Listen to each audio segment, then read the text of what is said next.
নমস্কাৰ, মোৰ নাম বীৰেঞ্চি কুমাৰ দে।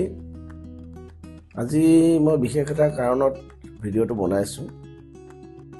এজন অভিভাৱক হিচাপে মই আপোনালোকক সুধিব বিচাৰিছোঁ যে আপোনালোকৰ সন্তানসকলৰ বাবে আপোনালোকে এনেকুৱা এখন স্কুল বিচাৰি আছে নেকি, য'ত শিক্ষাৰ মানদণ্ডটো অতি উচ্চ আৰু লগতে এক্সট্ৰা কাৰিকুলাৰ যেনে dance, songs, sports, karate, varieties মানে যিমান যি আছে সকলো ধৰণৰ সুবিধা একেলগতে আৰু লগতে এটা ভাল পৰিয়ালৰ ভাল ঘৰৰ দৰে এটা পৰিৱেশ প্ৰত্যেকজন শিক্ষকৰ পৰা আৰম্ভ কৰি অফিচিয়েল ষ্টাফৰ পৰা আৰম্ভ কৰি আপোনালোকৰ যিবোৰ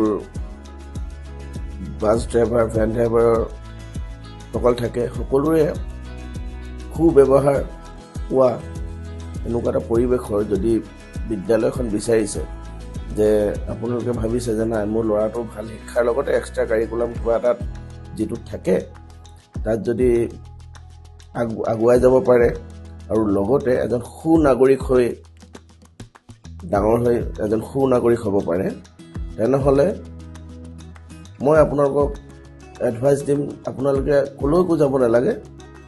হিন্দুস্তানী কেন্দ্ৰীয় বিদ্যালয় লাইপুলি এটাই অপশ্যন আছে, আপোনালোকে আহক, আপোনাৰ সন্তানক এডমিশ্যন দিয়ক। ৰিজাল্ট আপোনালোকে নিজেই পাব, কাৰণ মই মোৰ ল'ৰা ক্লাছ 1ত দিছিলোঁ, এতিয়া 3ত এক্সাম দিব, 4ত উঠিব।